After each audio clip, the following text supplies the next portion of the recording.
my secret. Just do something that ain't nobody ever done before, but make it sound like something that's always been there forever.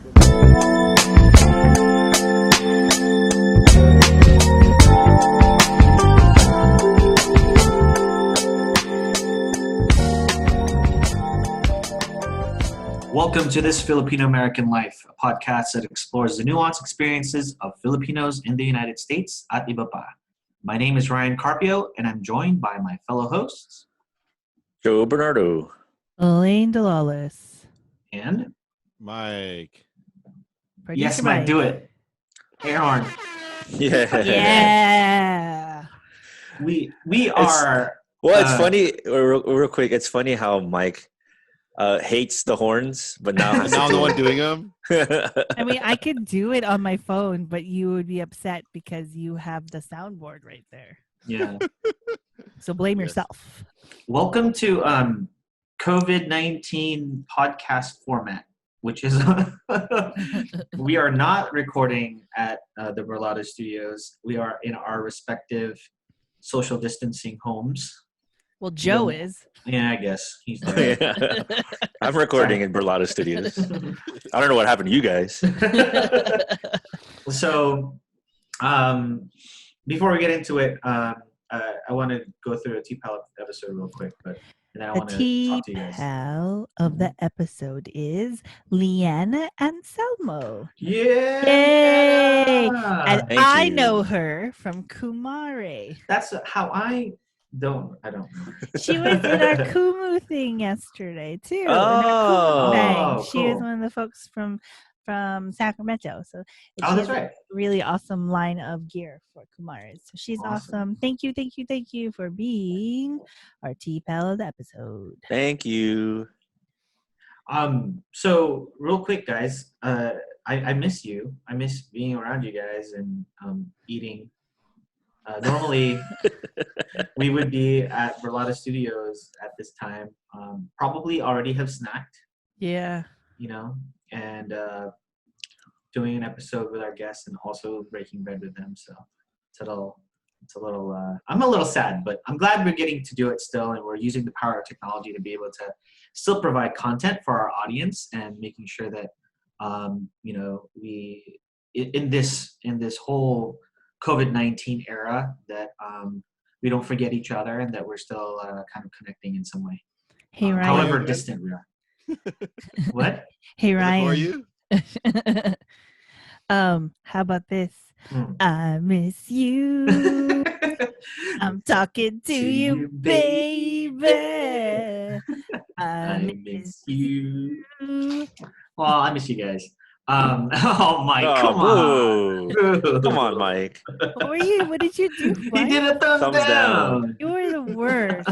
Dude, Aaron Of Hall, Yeah. Exactly. lead singer from Guy. Guy. Mm. We used to talk and laugh all night. Come on, Lane. I have the lyrics up, so now I won't Oh, mess okay. this up. In any case, everyone's well, I imagine? Yeah. As well as we can Good. be. Yeah. Well, cool. If you guys, by the way, if you guys want to support us and be patrons, you can do that. Go to patreon.com/ is it TFAL? TFAL Yeah. podcast. Oh my Podcast. God. You're doing the pitch and you're not ready, Ryan. I Come know, on. I'm ready. What's the Bro. phone number? What's the phone number? Whatever, bro. 805. 394 TFAL. Oh, in your face, Joe.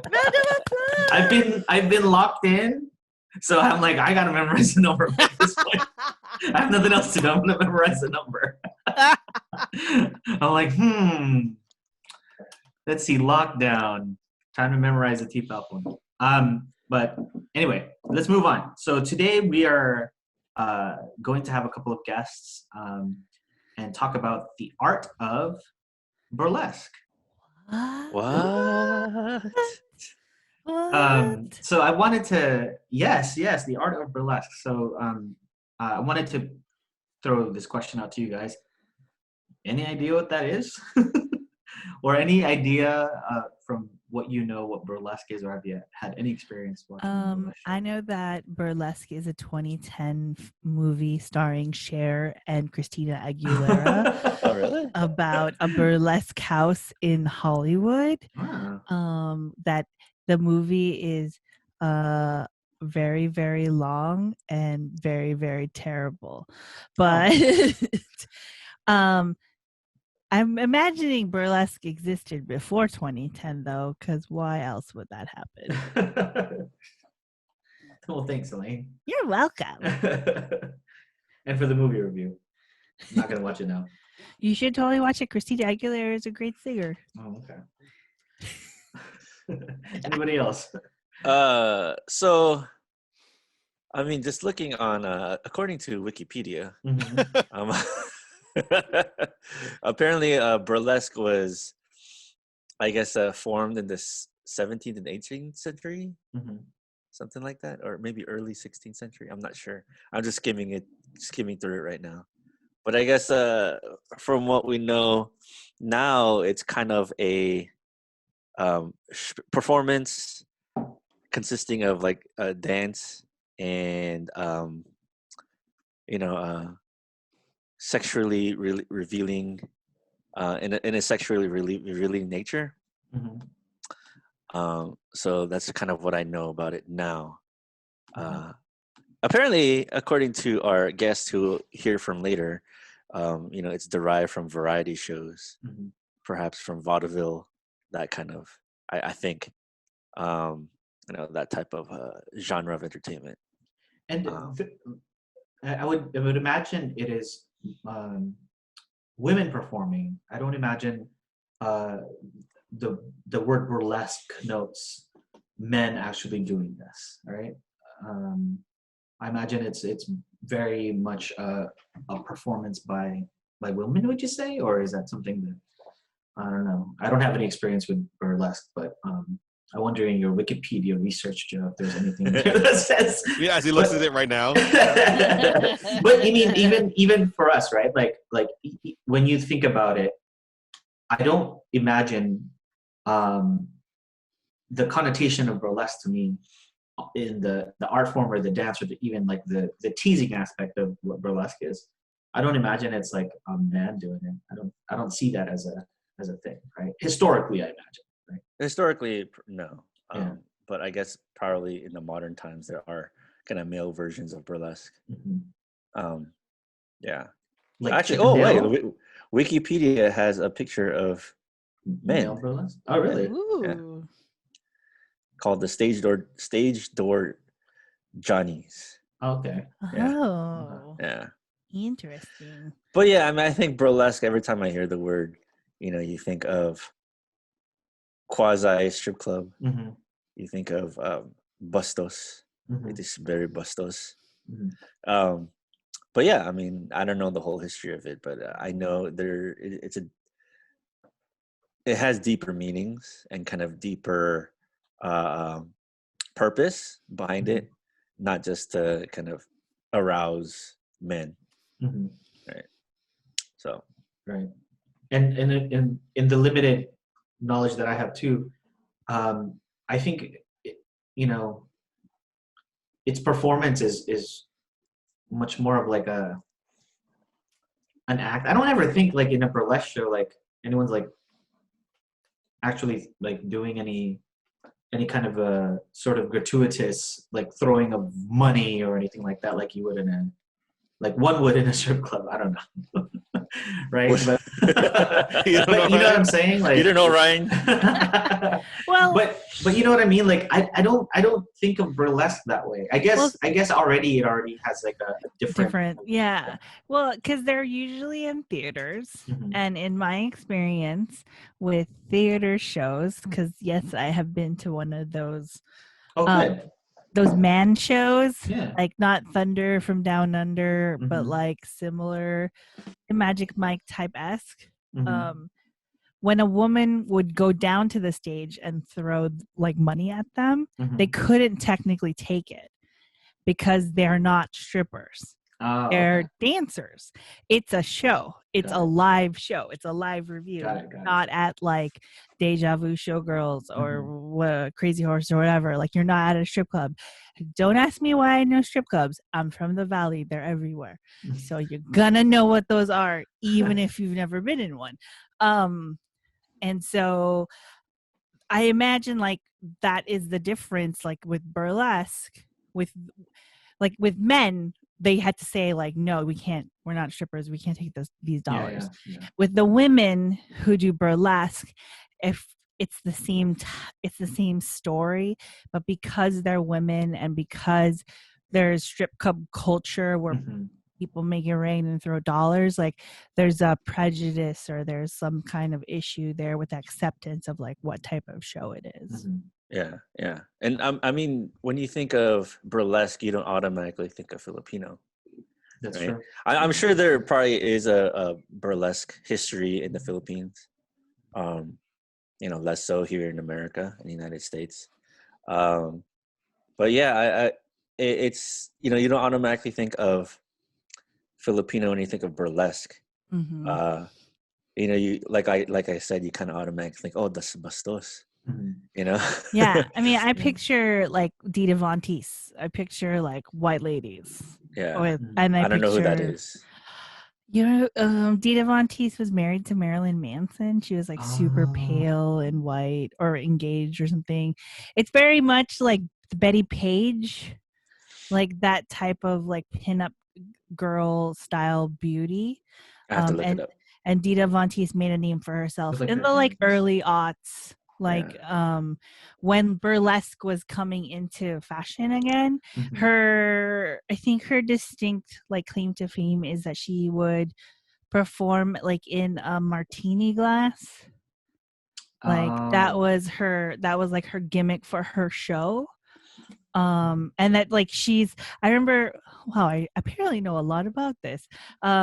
She like grew up in SoCal and was like, well, Dita Von Teese, and she's like blonde, but she dyed her hair black, like pitch black, to create like the burlesque fantasy, the look. Okay. Yeah.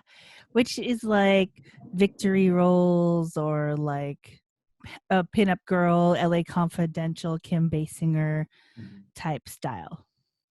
Cool. Got it. Wow, I gotta look all that stuff up because I know nothing about it.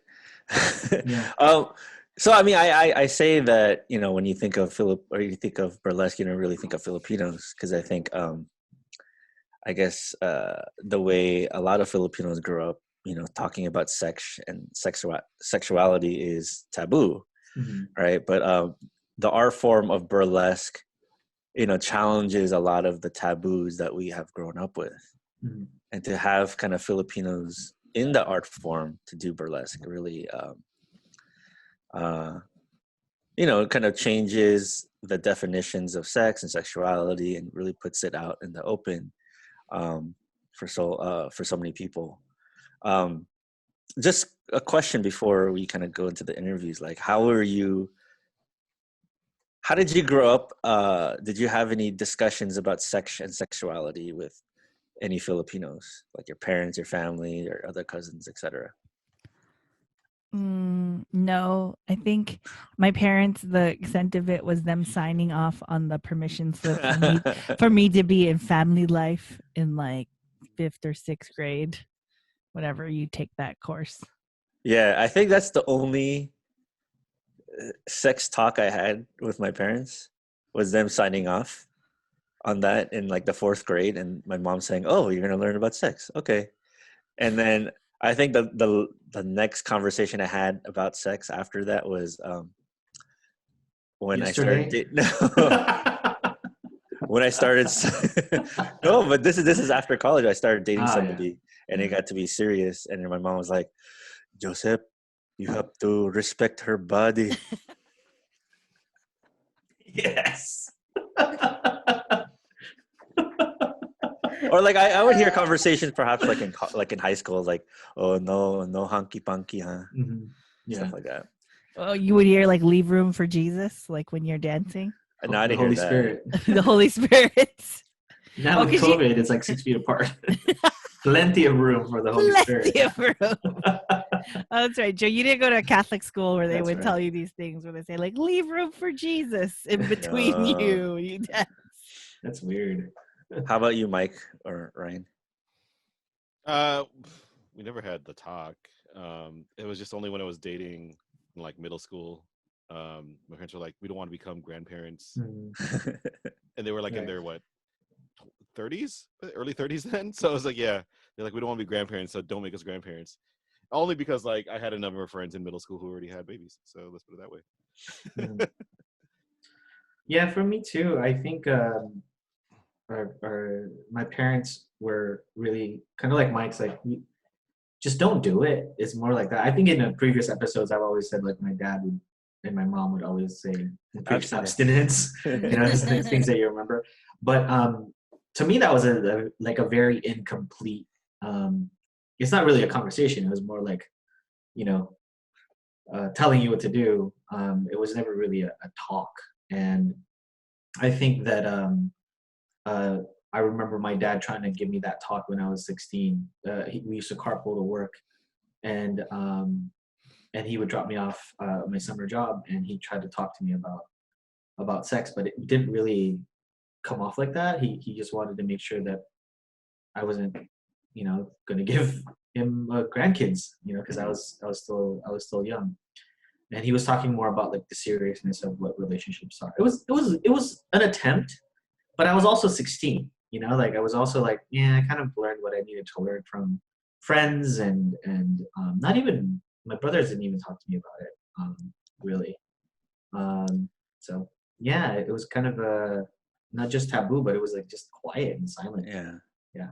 So I mean, I bring this up because I think, like in Filipino culture, it's so like there's two varying degrees, I guess, of kind of sexuality. One is like, freaking being the Virgin Mary, being asexual, being kind of that perfect Catholic. What's it called? Like Virginal, right? Or like mahinhin, right? Yeah. Right. And then there's like the other side where it's like it's totally objectified. Based off economics, like a lot of prostitution. Or even exoticized. Is that Exoticized. Yeah. The whole like Asian fetish thing. Right. But I think what's important is that like burlesque is a way for especially women to, take control of what sexuality is and what femininity is. Yeah. And I'm, pretty excited to talk to them. Yeah. Talk about their views on that stuff. Yeah. I'm excited to hear their story and tell it like it is on their side. So, so when we come back, we will be talking to two burlesque artists named Lovely and Mizon Garde. Lovely from San Diego, Mizon Garde from Pasadena here in Southern California. So yeah, we'll be back in just a little bit. Here's a word from our sponsors or something like that. It's Corn Beef 19.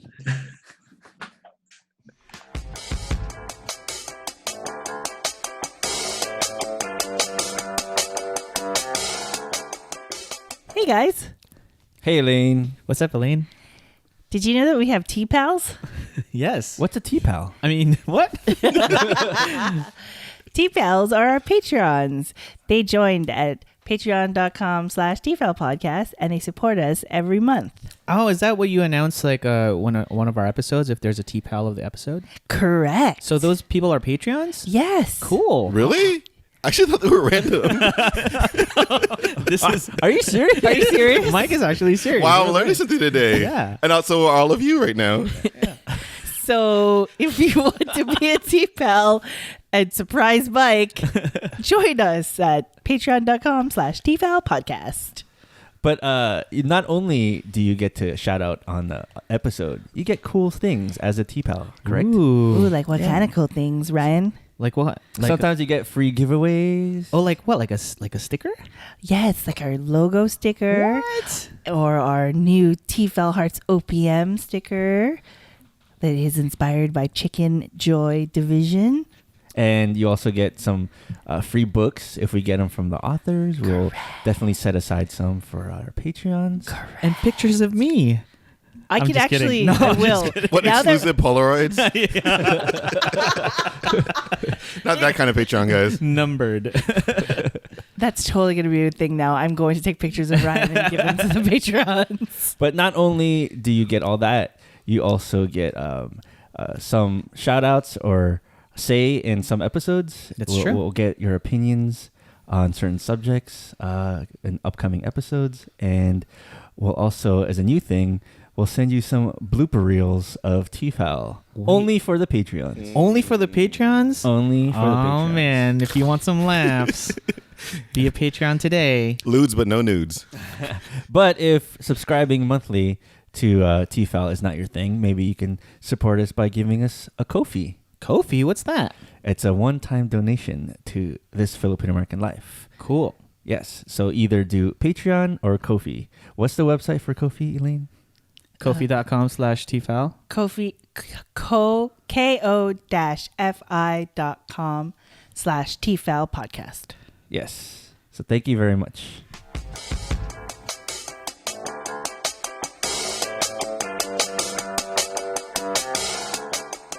And we're back. Oh my gosh. Thank you to our sponsors Yes. for that ad. Mhm. Yes. Our sponsor, Corned Beef 19. Corned Beef 19. But we have two very special guests today. We have hailing from Pasadena, Mizon Garde, and in San Diego, Lovely. Hi, ladies. Hello. Hi. Hello, hello. Welcome to This Filipino American Life. This is awesome. Yeah, Thanks for I'm having us. I know. I'm super excited to be here, you guys. Yeah, we've I know we've talked for we've been setting this up for a while, and it all the planning came before COVID-19. So Yeah. so you guys are actually our first like podcast guests that we scheduled in the midst of all this. So you know, we don't get a chance to see you guys in person, but this is awesome.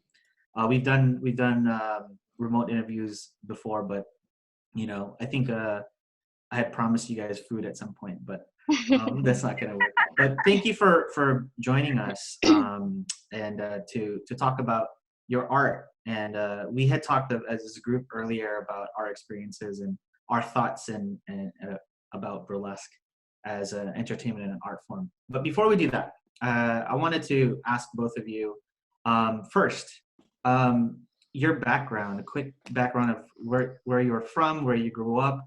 I'll start left to right from my screen. So I'll start with Mizon first. Where did you grow up? So I grew up in the Midwest. I'm from Michigan originally. Oh, okay. Oh wow. I grew The heart of Philip. Oh, sorry. The heart of what, Joe? the heart of where all the Filipinos are. Absolutely. Don't you know? Yeah. No, I was always really cognizant about having a Michigan or a Midwest accent where it's like you shorten and extend vowels. Mm-hmm. So I think I managed to avoid that. And when I moved to California, like back in 2006, I stripped away any remaining like verbiage and just like vocabulary that would pinpoint me to being Midwestern. I kind of just like being a chameleon a little bit. Mm-hmm. But yeah, no, I did not grow up around that many Filipinos at all. My parents were pretty heavily involved within the like what small Filipino community we had. It was like the Filipinos Association of Washtenaw County, and both my dad was a president at one point, and then my tita, she was a president. Oh, wow. This was in the 80s. And so I had a handful of friends that were Filipinos, sort of, but everyone was so spread out that basically I didn't really have I didn't roll deep, you know, I didn't roll with like Barkada or anything ever. Like, so my experience is like totally just different, I guess. But so it was definitely a change coming out here to LA in 2006 and going holy moly, people are speaking Tagalog like in the like aisle over. That is so crazy to me. Like it was just, it was like a total change. But yeah, I love it. And you know, I feel like even still, and maybe more so now, I'm starting to kind of just really integrate myself within the Filipino community, like talking to you guys. Like I just never was like in, you know, like until now really. So it's pretty rad. Like I'm stoked to be here, and and that's my story. Nice. I have a question. You grew up with a basement in your house, correct? Yeah, totally. So what did your family use the basement for? As a guest room, and the few times that there were tornado warnings, we'd have to like all like squeeze into the basement and like sometimes spend the night if like tornado was like an overnight thing. So, but yeah, that was about it. And then our laundry was down there. Got it. I'm fascinated with basements since we never grew up with them. Yeah, what's a tornado? Yeah, they're pretty, I mean, basements are just, especially in Michigan because it's like super humid. Yeah. They're just like super dank. Like we always had to have a dehumidifier like running. So just like sort of that smell of like mold. It's like sounds so awful, but there's always like that smell of mold, and it's just like cold and like damp, and it's weird. Did you for your garage, not your basement, but did you put oranges in your garage? I was gonna ask that too. Just in our garage? No, is that a thing? So, did you have to sell oranges as a fundraiser? No, is that a thing, you guys? You know what? We got a bone to pick with Eugene Cordero that we're going to ask him about that. So the background of these questions, because Eugene Cordero grew up in the Midwest as well. Eugene is, has been our guest a couple of times now on our show, but you probably know him from A Good Place. Yeah, totally. And so it came up like, what do you use a basement for? And what do you use a garage for? He goes, the garage is where we put our oranges for those fundraisers. We're like, what? So we were kind of confused about that. Anyway, I was always really terrible at selling anything. So. I was never a Girl Scout. And like, whenever they had the fundraisers, I was always just like, I'm not going to raise my hand because I don't really want to go up to people and sell stuff. Yeah. So... Di, how about you? Where did you grow up? Well, I am born and raised. I was born and raised here in San Diego, South Side. And I mean, it's a military town. So, of course, my dad was stationed here with the Navy. So there's a big, community of Filipino Americans here. And as far as community, I was totally that typical Asian overachiever, the joiner. In high school, I was president of Pan Asian Club, and in college, SCSU, Samahan, PCN coordinator, and what? yeah. So I did all that, and actually, I used to host Heavy Rotation. Do you guys remember that? Oh yeah. Brought back now, yeah. So I was actually one of the original hosts, but DJ Marlino brought it back, so it's cool. I might come back just to kind of do some guest things, but we'll see. So so I growing up here in San Diego, the dance community is huge. Of course, I mean Jabberwockies came out of here, so I did the whole hip hop crew thing, trained in all kinds of dance because that's just what you do as a Filipino kid.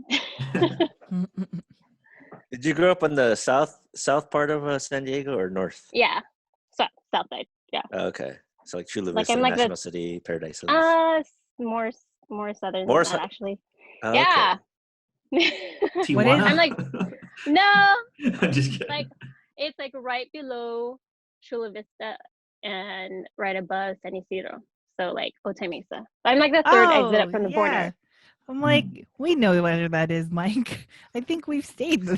We stayed at a place called Otay Ranch. And Otay Ranch, yeah. And I was like, what is this fancy Otay Mesa that we are in that makes no sense? That's the new part of town, though. Yeah. Yeah. It was very confusing. That's stupid. No, we have a lot of family there. So. I mean, Oh, I'm cool. from a Navy family also, so it's like, Yeah. of course, tons of relatives out in San Diego. So Yeah. Yep. We're probably related. I mean, yeah, all of us really. Yeah, right? Cool. So, now hearing your backgrounds, we as a podcast, we have very limited experience with the art of burlesque. Going back to Mizon and then also to you, Dai, how did you guys start, or how did you begin to want to do this, or what's the origin of your discovery of it? So when I was still living in Michigan, there was a good handful of years I was living in Detroit. And when I was there, I worked at like, I guess the equivalent of LA Weekly, but it was called Metro Times for Detroit. And so I knew a lot of really creative people on staff, and one of whom, which was a writer, but she also moonlighted as a burlesque dancer. And she was, very very voluptuous and blonde and busty, and and she was very nice. And I knew she did burlesque. I was like, I'm curious about it. I talked to her, a handful of times, but I never really felt compelled to go any further than that. But it was always sort of like a footmark in my, sort of like in my list of things that I wanted to do. But I'm really thin. I'm really petite. I'm not curvy at all. And so at the time, my perception was, well, I don't know if I'm really right for this. And, maybe I think I probably lacked some level of confidence. And I was so much younger back then too. So, but I was always fascinated with it over the years. And so I kind of followed it. And I kept, I'd go to shows. And when I moved out to California, it was just like, oh my God. So I saw Dita Von Teese a handful of times. I would go to a handful of dance classes because I do also have a pretty extensive dance background growing up. But even still, I wasn't 100% convinced that I should really go into it all along. And really, I didn't get serious about pursuing it and figuring it out until maybe like 2018 or end of 2017, more or less. So I'm hella new. Like I'm brand new to the whole thing. But I'm glad I did. It's something that I think I've always really wanted to do, and finally just gave myself the permission to really get into, and come to find out that the more I get into it, the deeper I am in it. It really was all along this like deeper part of myself that I was almost denying. It's just so weird. Like it's so bizarre, but for whatever reason, the time is now, I guess. So yeah, that's my burlesque origin story. And I started studying. It was weird how the world opens up to you when you are looking for something. So the time that I decided to take burlesque, I had also decided to quit my corporate job, which I've worked in corporate. I worked in corporate America for many, many years. It's essentially what brought me out to LA. I was working for MySpace when that was a thing. Oh my God. Disney, like the whole thing. And simultaneously, without getting too into it, I had started a small accounting practice, which I knew was eventually going to be the thing that took me out of corporate. And so it was about that time that I was about to quit my full-time job and go into doing my accounting practice full-time, that I was like, if I only do and focus on this accounting practice as my one thing, I'm going to burn out of it, because I know myself well enough to know that I'm going to just hate it. And I need something else. I've always had multiple things, I believe there's a term for it, but I've always been like the ultimate, like slashy, like multi-hyphenate kind of person my entire career. And so I was like, well, maybe now is the time I try burlesque, And so I just moved to Pasadena, my husband and I, and was getting my hair cut. This is so weird. And I just happened to see a new guy to cut our hair. And I brought up this, I was like, oh, I'm kind of interested in burlesque. Don't ask me why I brought that up. It was just like such a random, like small talky kind of conversation. And all of a sudden he was like, well, actually, I know all these people and this is who you need to study from, and kind of just like gave me this playbook that I wasn't really even asking for. It was really fortuitous in the moment with the timing and everything. And so he directed me to studying with Kitten DeVille. He's like, if you're going to learn burlesque from anybody, you learn from Kitten DeVille because she's a living legend. She's in Riverside. You're going to have to drive, but you start with her first and then you learn from whoever else. And so I was like, sure, I have no idea what's going on. So, what I thought was just going to be taking burlesque classes and, just kind of like this fun thing to do on the weekends or once a week, like just kind of snowballed really quickly into performing. And within like a couple months of my first performance in 2018, I got booked for a show in New York, which I was just like, this is really crazy. Like, how does anyone even know what I look like or who I am? You know what I mean? It was just like one of those weird things, but I was like, all right, I'm just going to go with it. And that's kind of been the course of my like very short burlesque career in the like last 2 years. Is just sort of like, I don't know, I'm just like doing this thing and it's really fun for me. And I don't take it so seriously where I get stressy about it, but it's been rad. Awesome. That's interesting. It's very much like you right place, right time, right? Like the universe always finds a way to put what's for you in your path. So that's really fascinating that like, I'm just going to drop it in my hairdresser and then boom, whole world opens up. Yeah, it's a sliding doors thing. I'm like, what if I decided not to go to him to cut my hair? Like you ask these like weird questions, but like it's literally like your whole life could be maybe super different. I don't know. Well, what attracted you to the art form? I've God, without sounding like super weird, first, I've always loved dance for as long as I can remember. And the only reason why I never pursued it, and this is probably a familiar story to you guys, but my mom always knew that I loved dancing and she always supported it to a degree. So she was just, so when and also being in Michigan, the access to auditions and just stuff that everyone has out here in Southern California that just doesn't exist in Michigan. Like, and so I was like, Mom, like, I kind of want to, I want to dance more. Like, I want to just like kind of like figure out the show business thing. This is really early on as a kid. And she was just like a hard no, like every single time. She's just like, no. And so I kind of just talked myself out of it, any kind of dance, right? But as it relates to burlesque, I think that everybody has like an inborn tempo, like whether or not you dance, but like everyone has an inborn tempo, the way they listen to music, the way they operate. For me, it's always slow. I don't know. I'm also a slow person, like the way that I move around and make decisions and stuff. But I've always liked sexier R&B vibes since I was like 11, 12 years old. And that's all, I've always been drawn to that vibe. And so burlesque has always just been naturally a fit.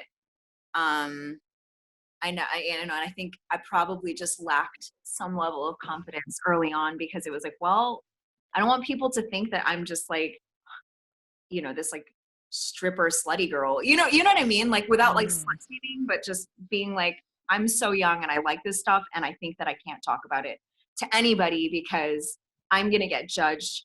And as a young person, that's literally the last thing I want from anyone. So I'm just going to push it away and ignore it and just not do anything about it. So, but it's been inherently always there.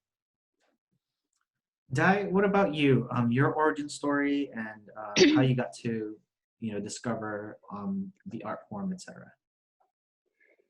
Well, I mean, yeah, as I mentioned before, I've been dancing since I was a kid, and dance has just always been a thing. So when I moved to Chicago back in 2010, I moved there because of my job. I'm a flight attendant.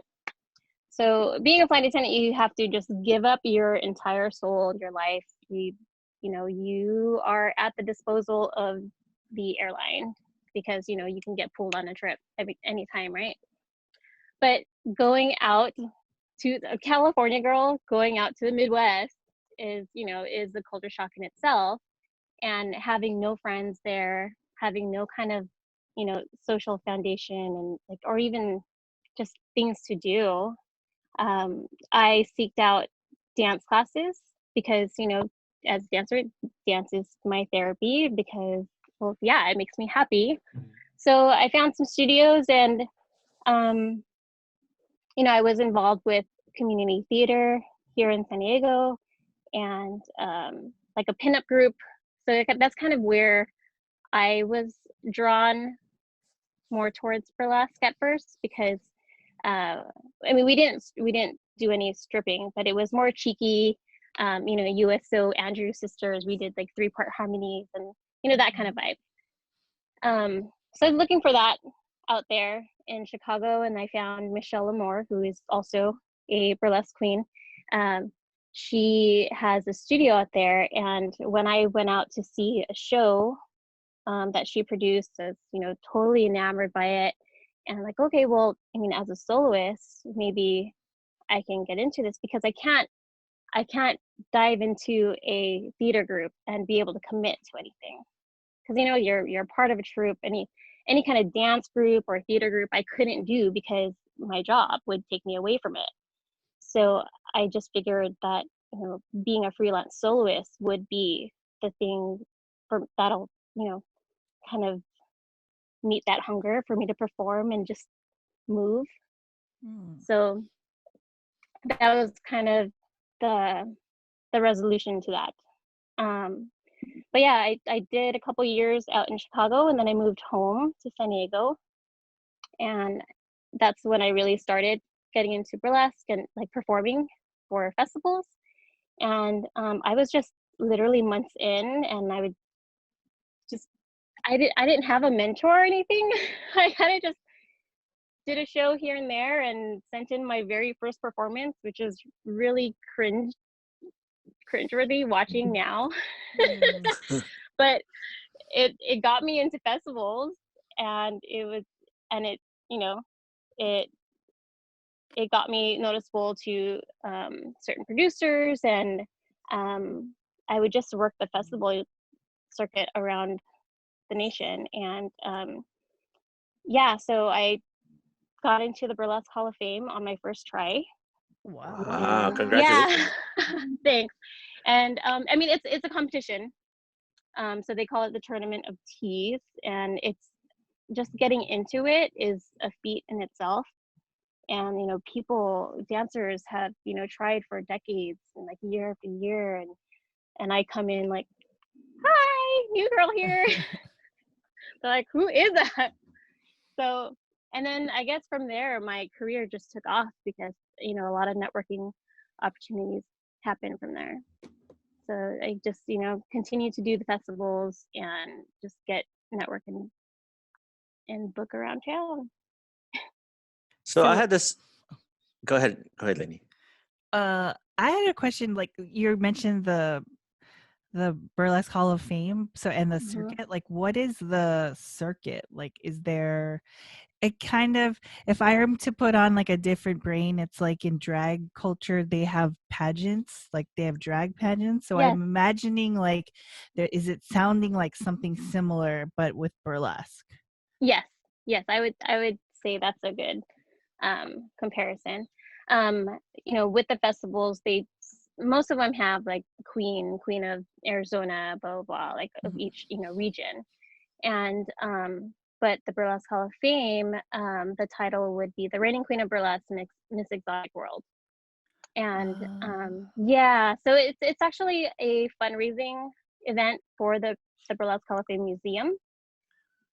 So it kind of just brings everybody as a reunion, all the dancers, and including all the legends, all the dancers of the heyday, So we're all out in Las Vegas, and we do this big competition, and it's awesome. I've done it a few times already, and I haven't actually announced this yet, but I got in to compete for Queen Burlesque this year. Oh, yes! Amazing! Oh my God! Yeah. Congratulations. Hey, yeah. And, so and it'll be by nice. the way, the first time that I ever went to BHOF, which was the first year I was ever doing anything with burlesque back in 2018, first of all, I didn't know that any Filipinos were doing burlesque. And when I saw that she was up there, like holding it down in the queen competition, it was like I was like just like had the most emotional moment because I had no clue, you guys, and I was just like, oh my god! I tell her this story like a million times over by now, but I still feel exactly the same way. And yeah, it was just so monumental. It meant so much because I really just didn't have any expectations that we would have any sort of representation within burlesque. So to see it at that level, my first go was just like, fuck yeah. That's awesome. And you mentioned like you don't see a lot of Filipinos, because so like in my head the perception of burlesque is like the Dita Von Teese, the like pinup culture, which is in my opinion like either white or like white Latinx presenting. Like I don't like to see a burlesque dancer of color like Filipino or like or black, like that to me is always like a rarity. And so like this is hearing your journey and your story is really like, I don't know, I feel a little emotional. Like I feel very like, oh, I'm so happy for you. Yeah, I mean, like when I got into it, because I really didn't have too many. There weren't really many Filipino dancers that I could look up to and reach out to, and in turn, you know, once I got to that place where I could be visible, I made it a point to wear cherno gowns, and I think that's what makes it that it was, you know, it was more recognizable for other dancers to see, like, you know, Mizon Garde. Like, you know, with Filipinos, we don't, I mean, among Asians, we like, how do I say, like our whole big Asian group, but then there's a you know, we it's hard to find and seek out, like, okay, who's specifically Filipino, you know, and that's always hard to find. Like, okay, yeah, like Asian sisters, but I want to see who is, you know, precisely my people. Yeah. And because there are a lot of Chinese legends in the community, and you know, I kind of get jealous. I'm like, oh, well, that's cool, they're Asian, like, but we're the Filipino dancers. Like, who can I relate to? And I was kind of jealous at that for, you know, from our fellow Asian performers. So I had a question for I guess the both of you. So how do I put this? You know, growing up, especially, you know, in a Filipino household, I'm sure sex and sexuality were very like kind of behind closed doors or not talked about it openly, perhaps. And yet there's the other side of the spectrum where a lot of Filipinas are objectified, you know, sexually, especially by, you know, Western men. And yet burlesque is an art form that kind of, I guess, pushes the boundaries of what sex and sexuality are. How do you feel like kind of your role in the art form kind of pushes those boundaries or kind of, you know, changes the objectification of Filipinas, you know, through your work? I think it's because it's in our own voice. And if we want to objectify ourselves, then we're doing it the way that we want to, I guess. But I don't really look at it as objectification, though some people might. It's recognizing that women in general, many of us, maybe not all, but many of us are these vibrant sexual beings, and that, you know, there's something that we don't need to, what's the word? That there's no need to repress that. And I think that growing up Catholic especially, that embodies the repression of all of that from the moment that we, especially as girls and females, are born. We're just pushed to the side and made to just forget about anything, and that sex and anything to do with it is only related to procreating, and that's it, you know. But ideally you're like Virgin Mary, which is insane. Yeah. So to be able to take it and go, no, this is who we are, this is who I am, and this is how I prefer to be looked at by the world through this art, through this creation, I think is really just a sense of empowerment. And in whatever voice or platform or style that's communicated through, I think as long as it's through your own lens and it is of your choosing and it is not dictated by anybody else other than yourself, then that to me is true empowerment of art. How about you, Di? What was the question? Well, how do you think you are kind of changing the definitions and the boundaries of sex and sexuality through your work? I think I just want it to be normalized. You know, like we're just human, and I know there is the stigma to this very sexy dancing, and as a performer we do take this risk in doing something unique and being that different kind of art form for others to consume. But I think it's more like a cathartic thing where I'm not encouraging others to come fuck me. Like that's never my intention. But I would want my audience to feel something, feel impressed, like, and feel something in themselves that they want to go home and do something for themselves. If that makes any sense. No, it totally makes sense. Mm-hmm. Yeah. You know, like it's never, I never want to, you know, I mean, there are creeps in the audience, but then I find that I hold myself well, like after the shows and meeting everybody where people are very respectful towards me when I meet everyone. But then there are some creeps after shows that approach dancers that are like, oh my God, like they're, you know, they start saying very inappropriate things. But I've never had that kind of experience, which is awesome. Yeah, no, same. I think I totally agree with Di. Like it's the way in which we carry and present ourselves, and I think that the audience will get whether or not they, you know, feel like they should respect you and that you command respect, or if, you know, they could just walk all over you. But I've same, like in the short time I've done this, I've never had anyone be super weird or you know, creepy. Like I won't even entertain it. I don't know. It just hasn't really even happened. Thank goodness.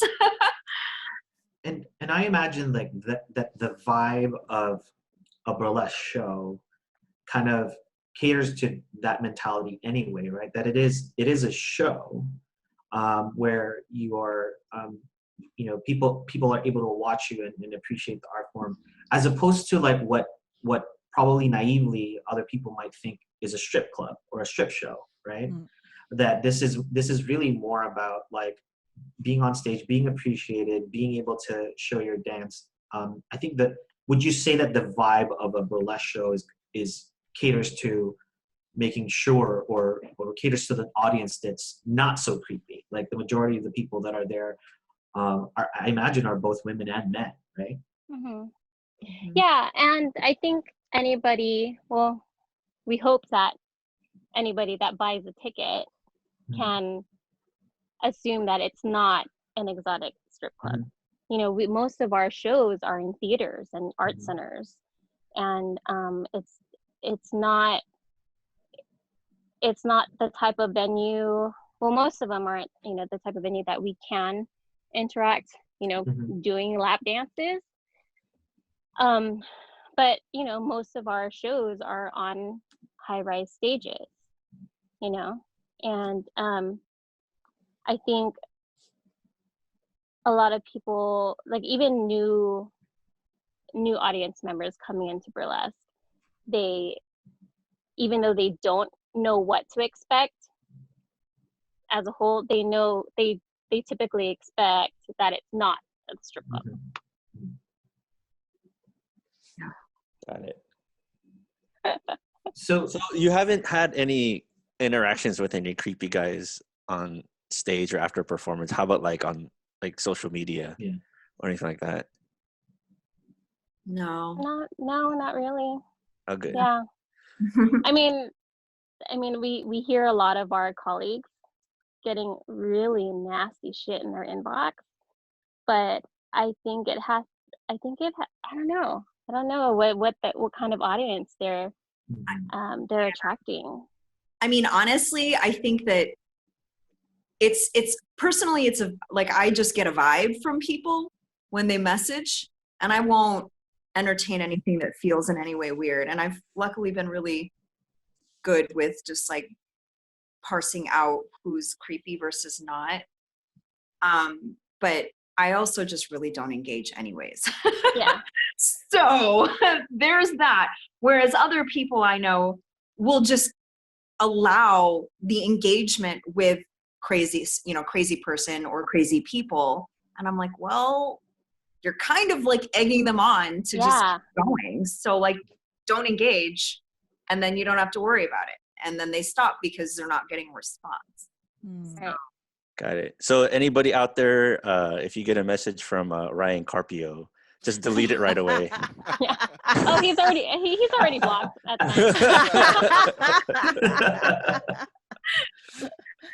So I have a question about because you guys have both said that you have other jobs, right? So Dai, you're a flight attendant. In Mizon, you're in accounting, or you have a business. Does that affect kind of like, do people just know, and does it affect the way you conduct your job, your regular job? Or I don't know if it's considered regular, but your other job. Your day job. Your day job. So the majority of my clients are actually all creative people. So that worked in my favor. However, when I first started doing burlesque and it started coming out, friends of mine, a couple clients at a time, I was really, really nervous because I was like, I don't know, like, are they going to judge me, or, what are they going to think? But what I found was a lot of people really embraced it. All of them embraced it, actually. So I was like, oh, okay, that's cool. Okay, so you don't mind having an accountant who also does burlesque at night. And everyone actually, like women especially, like loved it. They're just like, oh my God, that's so awesome. And so, and then guys, of course, for obvious reasons, would like it, obviously within respect and, but yeah, no. So now everybody I know knows that I do this, and I've gotten really great support, thank goodness. How about you, Dai? I don't really talk about it at work. I mean, just because I feel like I don't have to. And a lot of the times I work with people I won't see for months or years because there's just thousands of us as crew members. But really, I mean pilots being gross pilots, like like you just don't know, or even other flight attendants, you don't know how judgy they are, like you don't know how open they are to it. And like I feel like, what's the point of telling them tell them about my alter ego where I'm just not going to see them. Yeah.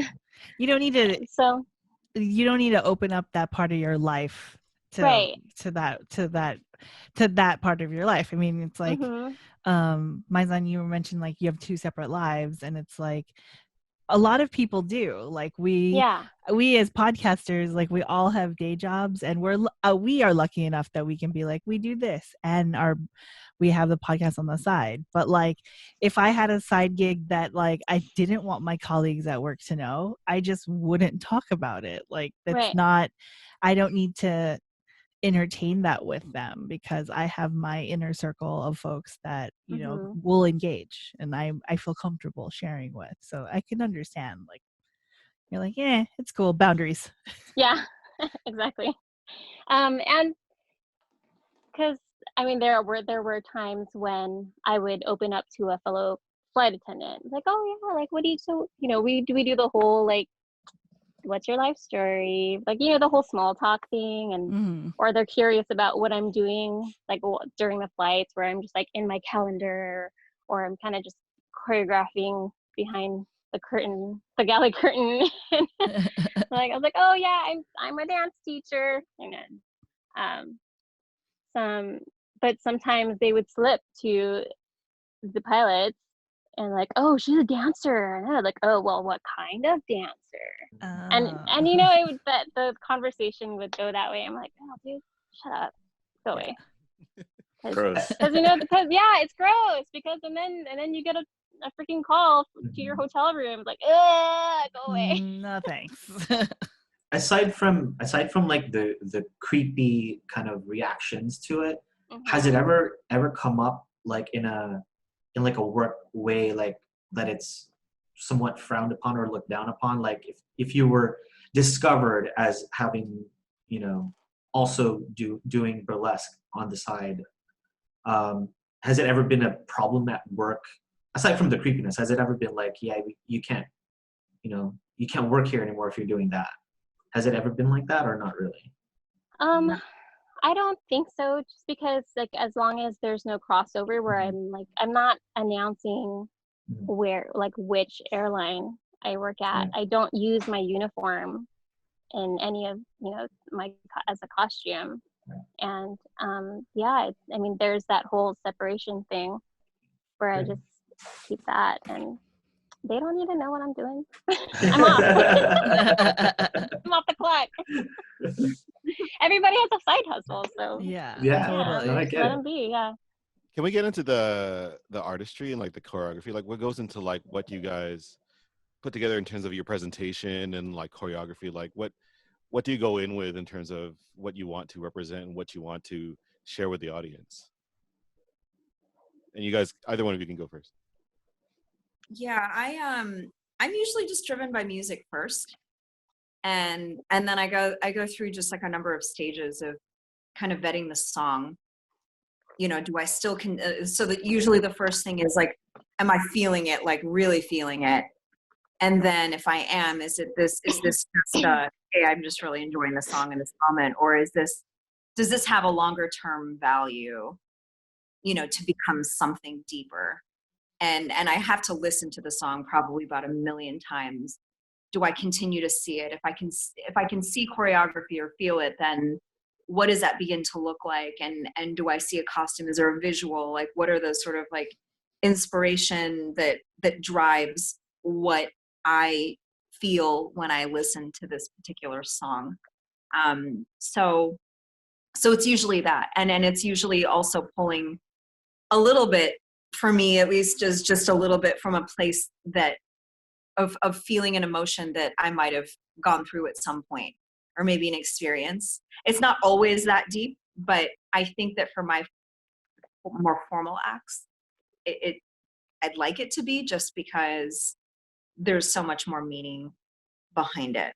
And I found that the result is better when I have something a little bit more deeper involved with an act. So yeah, it's just a lot of listening to the same song over and over again, and then trying it out and seeing if it's in my body and seeing what I see in my mind, and just continually like conceptualizing it, and how can I continue to push whatever boundary I think I can do with this song even further and even further. And I'm realizing that there's, even within the few acts that I do have that I perform, I haven't even begun to really push them as far as I want to. I mean, so there's that. And it's probably also why I don't have that many formal acts that I really throw out there all the time. I mean, and there's a lot of dancers who can just kind of like whip up an act, but I don't really do that. I like to just keep building and building and building until I get it to a place where I'm like, yeah, I love where this is at, you know, and not anything that I have in my roster in the 2 years I've been performing is even close to where I want it to be. So I don't know, i.e. that's how, you know, I'm just very, very slow with this whole process, but I'm fine with it. You know, like I'm really in no rush to feel like I have to conquer anything or do anything. Like, again, this is just like it's such a soul feeding, like creative expression for me that I don't really want to stress myself out when I think about this stuff. You know, I just want to kind of take my time and just do it as it comes to me. So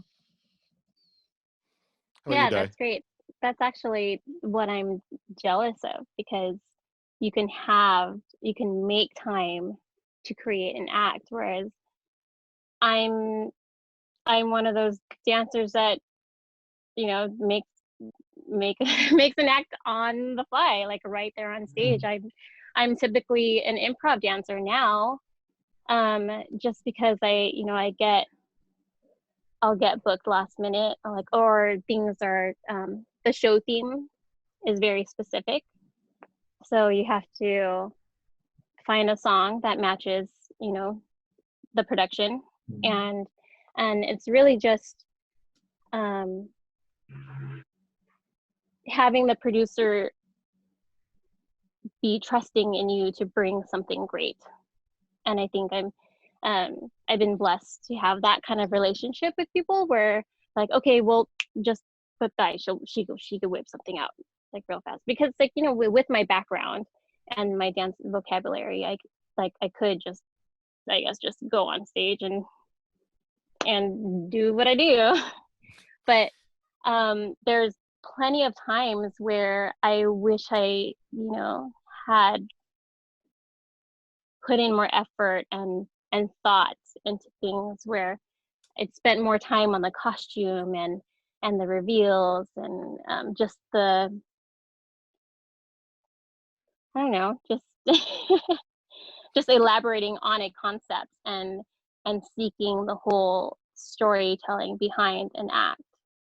But just in the matter of, like, the past years, I've been doing a lot of one-off shows where I'm just required to do a certain act that will fit into a show, and I've just had to develop a large repertoire to meet that booking. Can you guys talk more about that, like the technical aspects of burlesque and the production of a show? Like, you mentioned a couple things about reveals and other things. I mean, like, so, like, when you think about like a performance, like, are there specific, you know, key components of that makes it a burlesque show? Like, and then how do you even like get into a show? Is there, you know, something that you produce in coordination with somebody else, or there were those shows at Geneva, which is the bar kind of here in South Filipino town.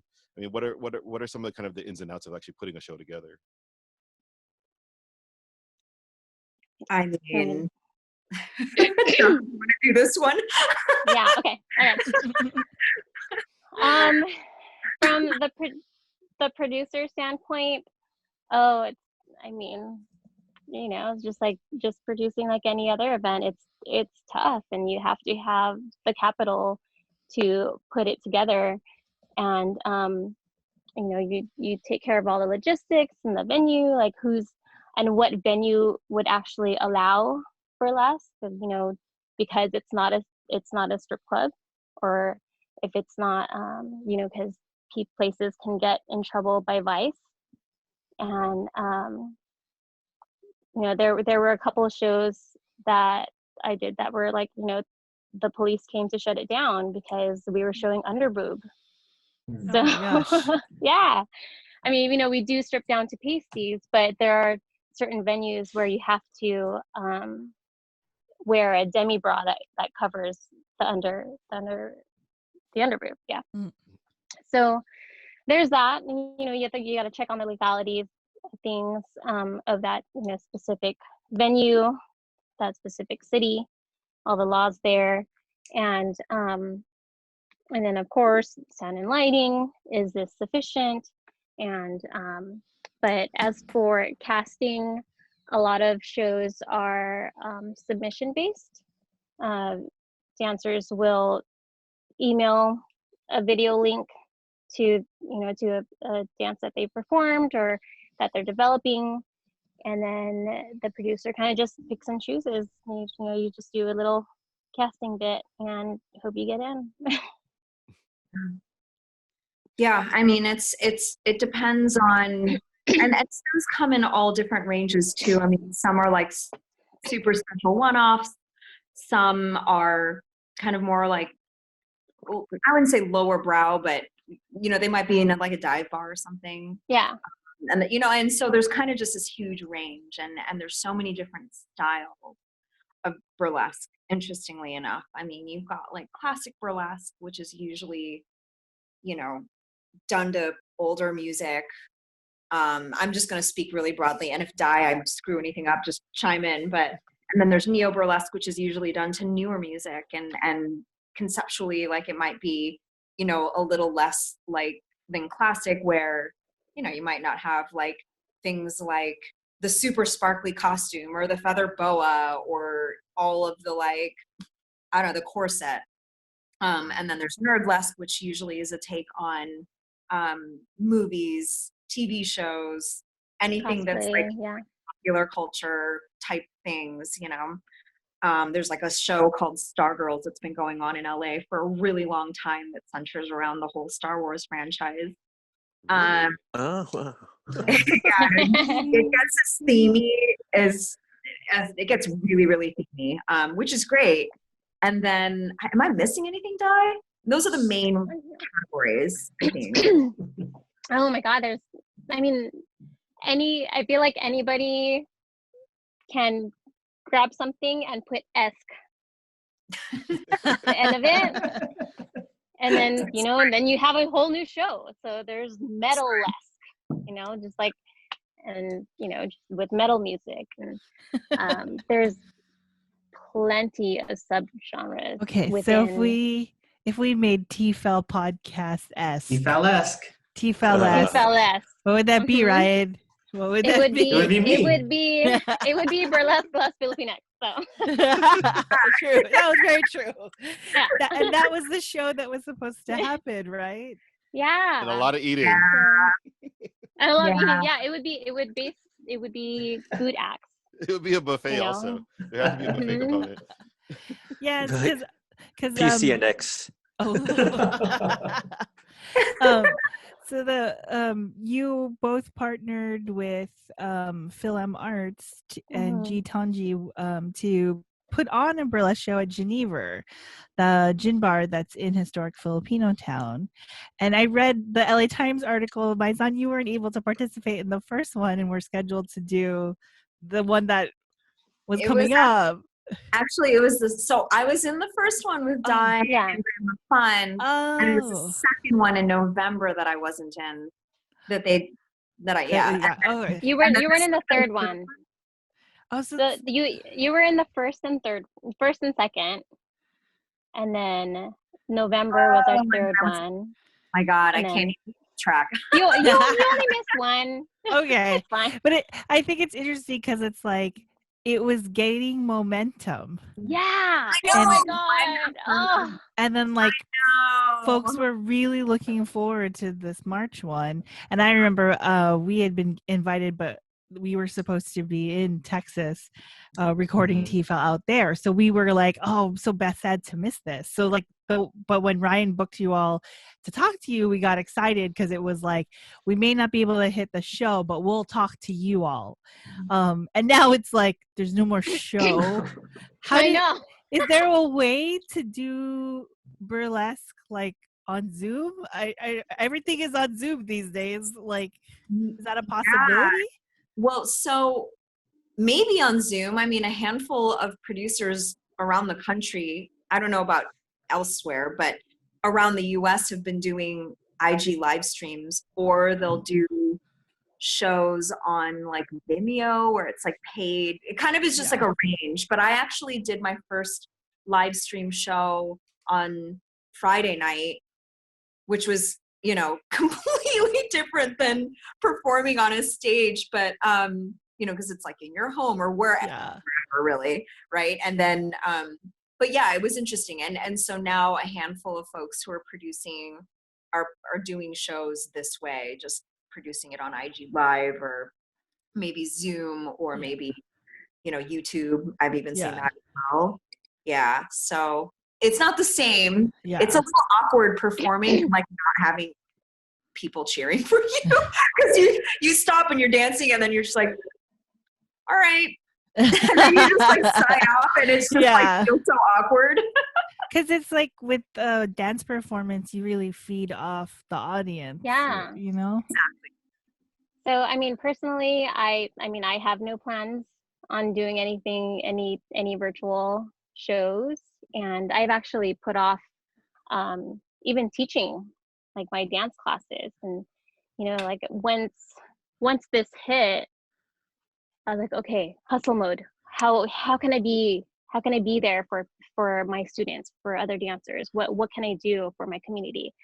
But then, because the whole range of emotions that was coming because of this situation, it's like, okay, well, how can I be there for myself? Where I just had to, like, you know what? I'm gonna put off dancing for now, and you know, like because I didn't want to pump out content and get into that stress where I'm worried about my day job. I mean, the thing that actually, you know, pays for my bills.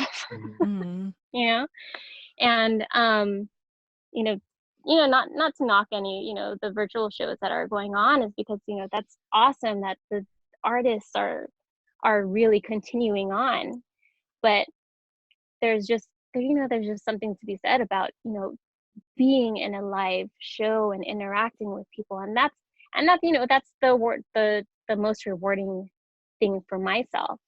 And I think with our show, performing for a Filipino audience, I feel like they need to experience it live. You know, because I feel like, you know, they see burlesque in movies and TV shows, or they could look it up on YouTube, but like they're not going to experience it the way I want them to. You know, sorry. No, go ahead. With a Filipino audience, what kind of, like, how does your performance change, or does it change at all for a specific Filipino audience? Or is there something you want to do that's different in this show compared to other shows? I actually think it's more nerve-wracking because I guess it's because, you know, I may have been more concerned, you know, with what they think about me, about the art, about my dancing, and but I also want to impress them and make them, you know, be on the same page as me about how I feel about my art form, you know. And I love dancing the more Philippine centric acts that I performed at Burlesque Filipino. So it's more, I wanted to perform something that was more resonating with the audience. So that's kind of the cool opportunity that I got to perform specific acts at Geneva, because I would never, I mean, not say never, but I don't see the audience of another venue or another city to really be receptive of a certain performance. It's like if I did the Maria Clara, and they would like, oh, that was pretty, that was nice, that was cute. But, you know, it just means so much more to me knowing that the audience knows what it is. How are you, Mizon? Wow, I just want to be as natural as possible. And represent the art form in its best possible way and be classy and be elegant and that's my biggest goal. So I would agree with Di that there is a little bit more pressure in performing for Pinoy and Pinay audiences for sure, because knowing, and we can probably just assume that maybe most of them have never seen a burlesque show before, which is probably very likely the case. So the first time they see it, it better be good. It better be like better than anything, so that when they leave, they can go, wow, that was really beautiful and that was really classy, and and it wasn't like this gratuitous like show of like sexuality that's offensive, I mean, maybe, but you know what I mean, just like within this vein of storytelling that's just like beautiful, and so that's always my biggest concern is, well, what does that look like, and what can I pull based on what I have to be able to provide that experience. So I think it's been it's been a really great experience with who have come to our shows, because with G, like, and all the supporters of Film Arts, I would say the age range is maybe Gen X to millennials. Like, and they're a lot more mature, and I don't know, like, they're a lot more open to it, and even though they grew up with the same experience of being like, oh, we have to be demure and everything, but then they get it, whereas a lot of millennial audiences like, oh, okay, yeah, that's cool, yeah, it's dancing, it's sexy dancing, like we see it on TV all the time. There's like a certain sense of like sexual acceptance and like freedom as generations move from like boomers to Gen X to millennials to like even Gen Z. It's like you see that like there's a breakdown of like what is deemed acceptable in terms of like and so I can imagine that as generations like Gen Xers and millennials come to your shows, that they would be more comfortable. But it's the titas and the titos, the boomers, like our parents, where you're like, let me see and attempt to be a little more comfortable doing this performance. Because if I have a challenge talking to my parents, telling them not to leave the house, so I could imagine doing what you all are doing is a struggle.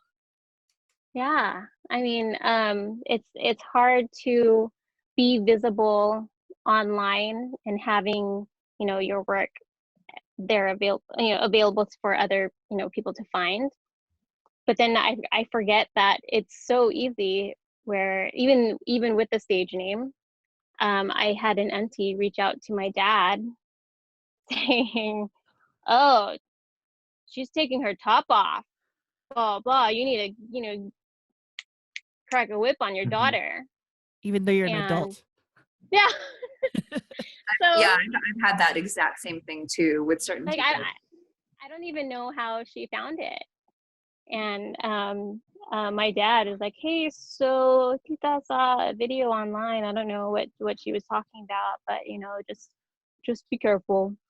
I don't know what you saw, but just be careful with what's going on. So okay, Dad. Have you, aside from like your aunt, but like has your immediate family or anybody really close to you, like, have they seen you guys perform, and how is that? Like, has there been a conversation about it over Thanksgiving or something, or is it mostly like separate life, I'll be careful, and that's sort of it?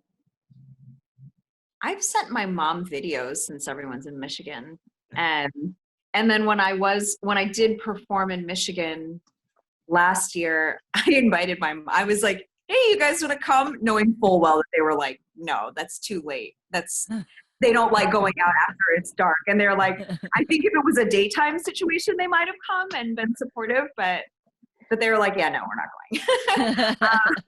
But no, they've been super, super awesome about it. I was a little bit nervous with my parents at first, but then I was like, wait, what are you talking about? Like, I'm grown and I'm married, and like my husband doesn't care, so that's fine.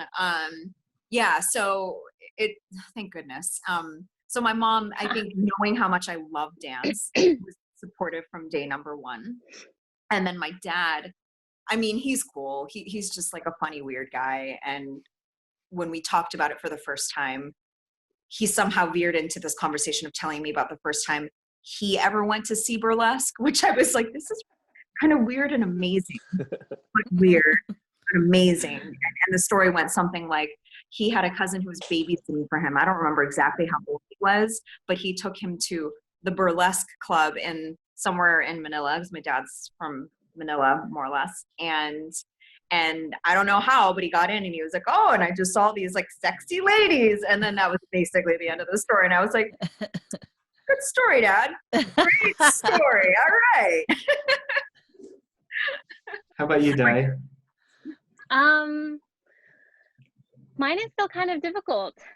I mean, when I first started doing festivals, and I brought home a burlesque movie, like a DVD documentary, and I just put it on and looked around like, oh, look at this cool thing. Like, oh, look at this. What do you think? Oh, that's cool, huh? And then by this time I was doing these competitions already, and I just wanted to, ease them into it, and I wanted them to know what I was doing, because they would come to every single show that I performed at, and all my friends know my parents, because they were always there and super supportive, and I really haven't invited them to any of my burlesque shows, which is kind of like, it's heartbreaking because I know they're my biggest fans, but I still don't want to make them uncomfortable. Just, I mean, dude, they're like 74 years old. And like, mom's got a pacemaker. I don't want to, Right. Yeah, but they know. I mean, I'll come home with programs like, oh, look, I'm headlining here. Like, oh, look, I'm traveling to Australia. Look how much they're paying me. I'm a success. And and I'm just afraid of being the wild. I mean, I've always been the wild child, so like among my family and my cousins, they all kind of just accept it, like, oh, that's just another crazy hobby that Di's doing, and and they're there, they come out to my shows because that's what families do. And but for my parents, I teach twerk shops. I teach a booty booty dance, and they're like, oh, where are you going? You're going to twerk. And we mess around like, well, I got it from my mama. I try to make it fun. And then or my dad, he does he's the seamster of the family, so I'll ask him for help with costumes. I was like, oh, just do this, don't worry about it, don't worry why the zipper has to go all the way down. Awesome. I just need your help because I am not skilled for that. He's like, okay. And then my mom will come up to me and like, oh, why does the zipper have to go all the way down that way? Like, why? I'm not sorry about it. Just cause. Yeah. It makes it easier, right? Yeah.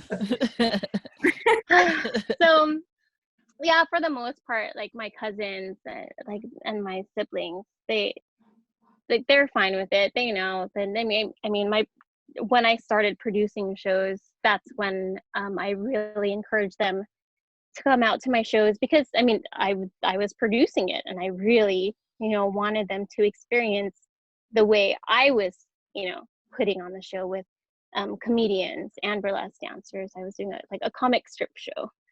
And, you know, I figured that was a show to ease them in because, you know, you're not only seeing dancers, but then you're going to experience some really funny shit with the comedy. So it was a good, you know, variety show. I mean, yeah, and historically, the first burlesque shows were actually variety shows. So they always had some element of comedy and like a chorus line of dancers. They had a burlesque like soloist, maybe even a singer or like musician. So it was a whole thing, and that was essentially where burlesque kind of emerged eventually. Right.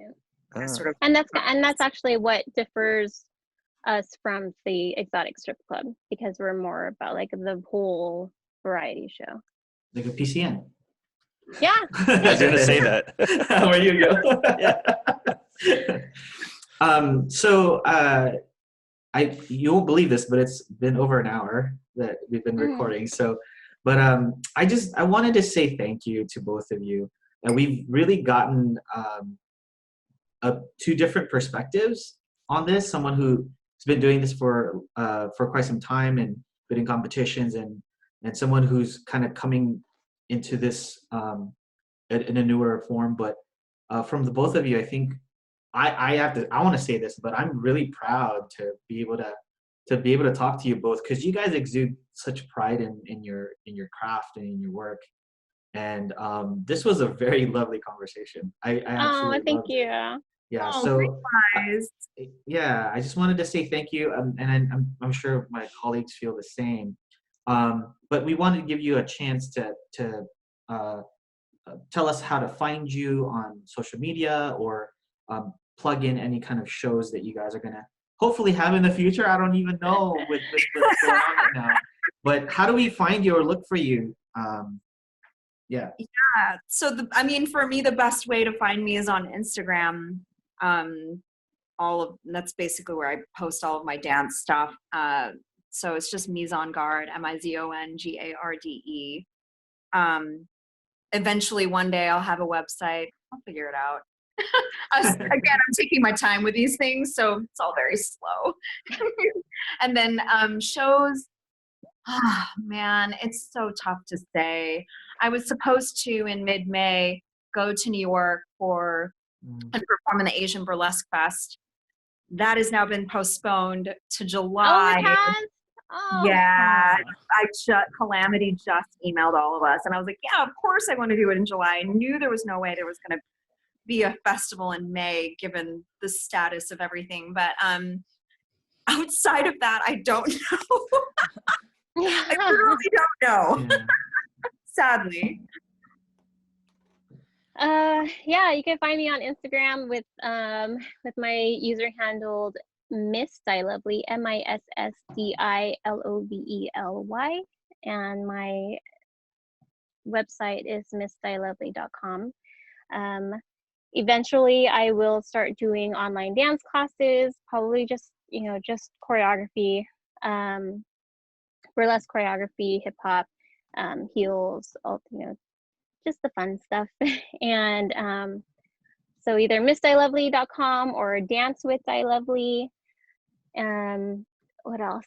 As for shows, again, we were hoping for Burlesque Les Filipinx to happen this past March and this coming May, but I think I have to talk to Phil and Martz if we're actually going to do it, because things might have to postpone again.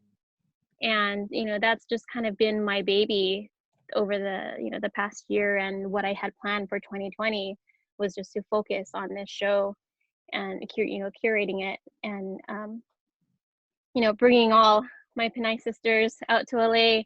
But hopefully you can find me at Tiki Oasis in San Diego. This will happen in August. And then the Burlesque Hall of Fame in Las Vegas, where I'll be competing. Yeah. Yay. Yeah. You gotta bring the Philippine flag.